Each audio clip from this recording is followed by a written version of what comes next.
And since then... Well, sir, you need to put the names, the emails, the facts. I need to confirm this happened. I believe you, but I need to confirm it. That's big news. So let me stop you. So because she was a 9/11 truther, she's been stuck in a mental ward. And we're starting to see this happen like the old Soviet Union. I'm going to get your name and number off air, and then we'll have you on as a guest if I can see some documents and confirm this. But we have seen calls. It's in the new film Truth Rising. All the major cable channels saying, kill Alex Jones, put him in FEMA camps, they're terrorists, taser 9/11 truthers, send them to Gitmo, and they're serious. Mark Stepnoski, they're getting scared of us now.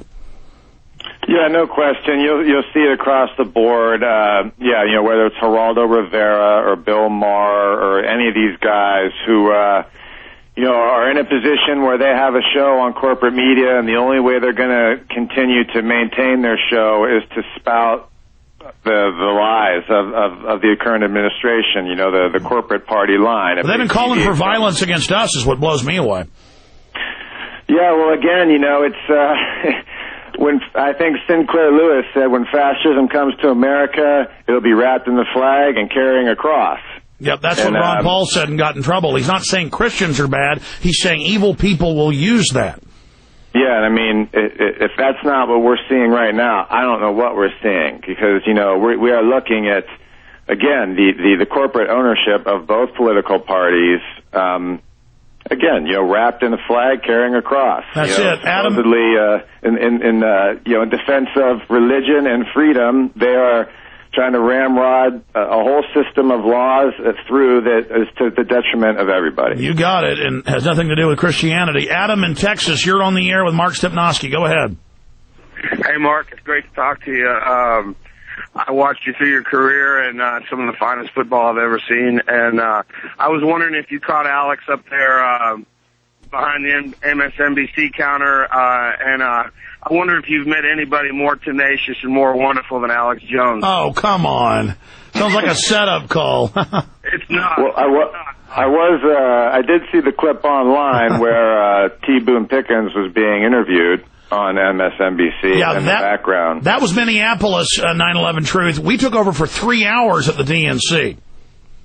I think that's outstanding. I think, again, like we saw with Geraldo Rivera and like we saw with Bill Maher, there's going to have to continue, and the We Are Change people who do it everywhere, there has to continue to be a breakthrough into mainstream media of 9/11 truth. Again, it's become obvious that we're not going to have a top-down solution to this problem. The censorship is coming from top-down. It's got to be bottom-up. Exactly. It's going to have to be grassroots, and that's the beauty of the 9/11 truth movement. It's a grassroots movement. People don't have to rely on anything else other than their fellow citizens who want to get to the bottom of this and find out the truth. Well, exactly. I have to use the football analogy. What's it called? What's the terms? I'll tip my tongue. Where the ball is moved by running, just a foot at a time, a long battle down the whole field? Yes. Like time of possession. You're going to ground up. You're going to eat up the clock. Ground war, whatever. Ball possession. Yeah, exactly. I mean, that's what this is. And we've gone like 80 yards. We've got 20 more to go. We got a first down. We've had all these victories. Folks, we're winning. We can win this thing. Yeah, I think really people should, again, just concentrate on what they themselves can do. Don't feel powerless. Don't think like, you have to accept these things even though you don't believe them. Every person has it in themselves to make a decision to do what is right.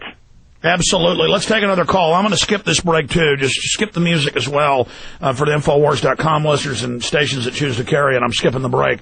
Well, something I haven't done yet because it is deceptive, but I'm really thinking about doing it.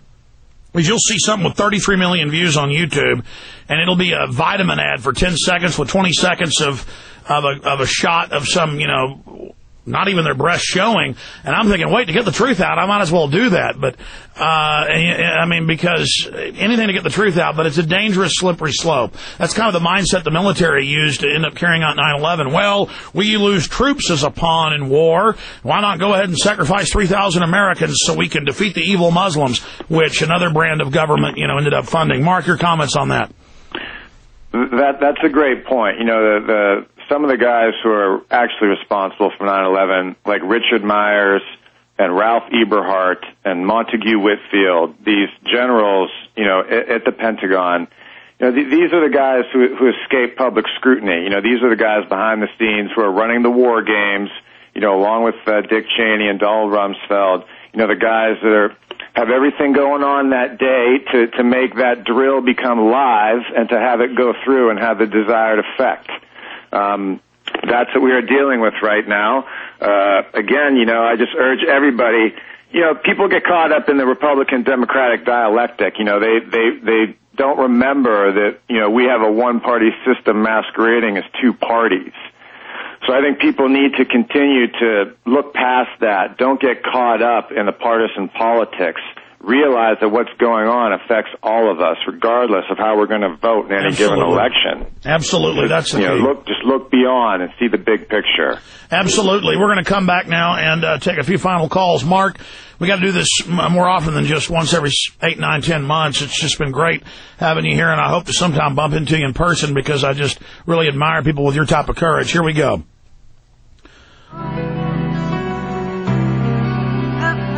It's an inside job, folks. Final segment with Mark Stepnoski.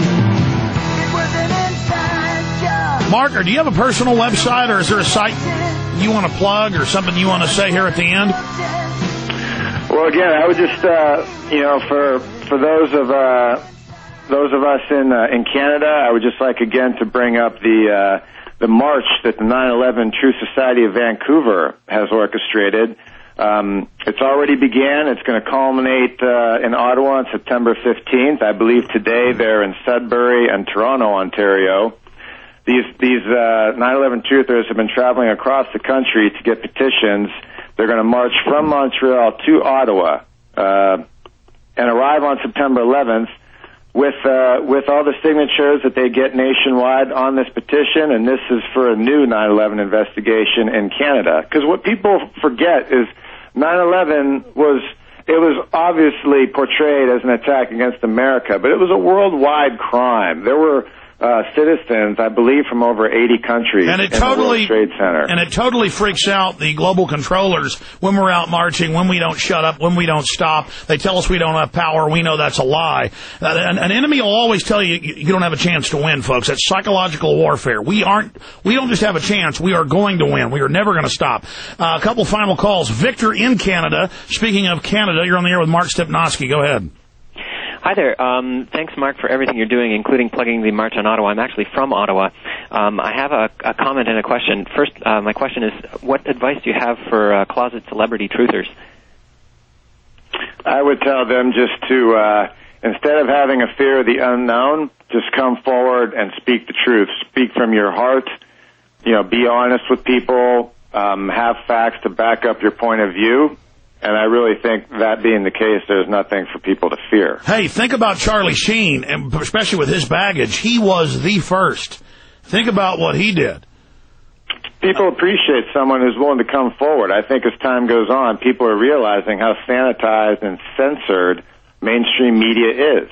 And whether somebody is a 9/11 truther who tells the truth or a politician who's willing to give up the talking points and just, you know, speak truthfully, people appreciate that because it's so rare. Absolutely.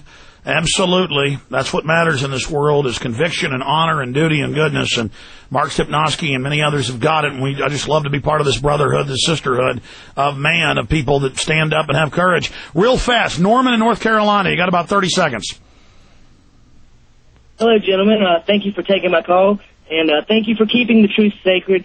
I believe that if the truth can be told so as to be understood, that it will be believed, and that's what you do so well, Alex, and I'm proud. I'm a proud info warrior working to wake up anyone with a pulse and an attention span, and it gives me a true sense of purpose and a real feeling of patriotism, and I intuit that we have critical mass, and given that the NIST report is laughable, it's just a matter of time before we have resolution. Well, so God bless you guys, and thank you so much. Absolutely. Let me be clear here at the end. We reached critical mass years ago. In every major poll, the majority believe that there's a cover-up. A huge portion of that majority believe inside job. And those are in polls when they're calling somebody up. And folks usually don't answer controversially. we've reached critical mass. People just don't realize that the majority of us know the truth and we're scared. People like Mark Stepnoski stepping up to the plate, that lets people see the courage and lets them know that we're not alone. In fact, that we're the majority. And so now we've just got to take back control of our government. We are the majority. Mark Stepnoski, thank you so much for spending time with us. I want to say bye to you when the show ends here in about 30 seconds, but anything else you want to add?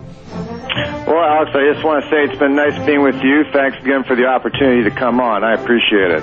I appreciate you. Stay right there, my friend, for 20 seconds. I'm going to be right there at the end to talk to you for a second, say bye to you personally. Retransmission on the internet at Infowars.com starts now. You got to go to those audio streams if you missed any of it for the AM and FM stations. Back this Sunday live, 4 to 6 p.m. and back on Monday. Infowars.com.